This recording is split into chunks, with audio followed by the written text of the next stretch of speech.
ہم کریں گے ہر مظلوم کی حمایت۔ بسمillahirrahmanirrahim، السلام علیکم، میں ہوں حرین فاطمہ اور آپ دیکھ رہے ہیں حمایتی نیوز HD چینل۔ نظر ڈالتے ہیں آج کی اہم خبروں پر۔ ملیر نوری دریائے سندھ پہ 6 نئے کینالز، کارپوریٹ فارمنگ اور ایرسا ایکٹ میں ترمیم کے خلاف عوامی تحریک کا 12 کلومیٹر پیدل مارچ۔ اسٹریٹجک کینال منصوبے کالا باغ ڈیم سے زیادہ خطرناک ہیں۔ پیپلز پارٹی نے 6 نئے کینالز کی منظوری دے کے سندھی عوام کے ساتھ دھوکہ کیا۔ دریائے سندھ پہ 6 نئے کینال سندھی عوام کی نسل کشی کے مترادف ہیں۔ SIFC کے تحت کارونجر بھی فروخت کیا جا رہا ہے۔ ایڈوکیٹ وسنت تھری تفصیلات کے مطابق نئے کینالز، کارپوریٹ فارمنگ ایرسا ایکٹ میں ترمیم کے خلاف عوامی تحریک کی جانب سے ملیر میں گگر پھاٹک سے اللہ والا چورنگی گلشن حدید تک 12 کلومیٹر پیدل مارچ کیا گیا۔ مارچ کی قیادت عوامی تحریک کے مرکزی صدر ایڈوکیٹ وسنت تھری، ضلع ملیر کے صدر فرح سومروز، سندھی مزدور تحریک کے مرکزی جنرل سیکرٹری زبیر نوناری، ایڈوکیٹ خالد تونیو، ایڈوکیٹ عبداللہ بپٹ، اقبال جروار، زاہدہ نواز گھنجو، ساکھ سندھو، رستم میرانی، بلقیس لنگھا، ساجدہ ملانو، حورالنساء میرانی، حاجرہ کلمتی اور دیگر نے کی۔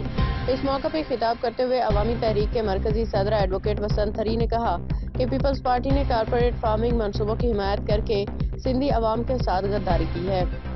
صدر آصف علی زرداری نے 6 نئے کینالز کی منظوری دے کے سندھ کو خشک کرنے کی سازش کی ہے، جبکہ بلاول بھٹو زرداری جھوٹے بیانات دے کے عوام کو گمراہ کر رہے ہیں۔ آصف زرداری نے ایرسا ایکٹ میں بھی ترمیم کر دی ہے۔ پیپلز پارٹی نے اقتدار کے لیے سندھیوں کی نسل کشی کے تمام منصوبوں کی حمایت کی ہے۔ انہوں نے مزید کہا کہ دریائے سندھ پہ نئے کینالز کا منصوبہ کالا باغ ڈیم سے بھی زیادہ خطرناک ہے۔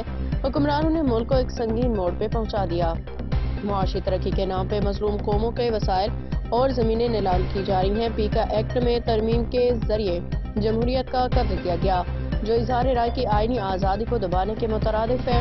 اس قانون کے ذریعے آئین کی سنگین خلاف ورزی کی گئی ہے اور ملکی حکمرانوں نے اسٹیبلشمنٹ کے آشیرواد سے عوام کو غلام بنانے کی ہر تدبیر کر لی ہے۔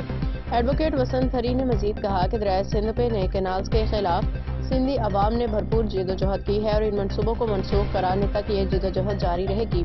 سندھی قوم ہزاروں سال سے اپنے دریا اور زمین کی حفاظت کرتی آئی ہے اور وہ اپنے دریا کے تحفظ کے لیے طویل جدوجہد کے لیے تیار ہے۔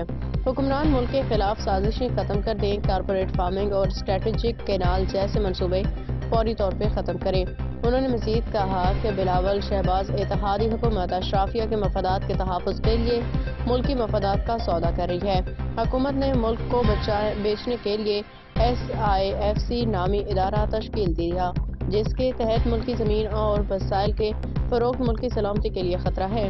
کارپوریٹ فارمنگ کے نتیجہ میں ملک میں غذائی قلت پیدا ہوگی، کسان بے دخل ہوں گے، بھوک، بدحالی، بے روزگاری میں اضافہ ہوگا، عوام اپنی زمینوں سے ملکیت کا حق کھو بیٹھیں گے اور زمینیں عوام کے بجائے کمپنیوں کی ملکیت بن جائیں گی۔ اس لیے یہ منصوبے ختم کیے جائیں اور عوام کا سیاسی، سماجی اور معاشی تحفظ یقینی بنایا جائے۔ اب تک کے لیے اتنا ہی۔ مزید خبروں اور اپڈیٹس کے لیے دیکھتے رہیں حمایتی نیوز HD چینل۔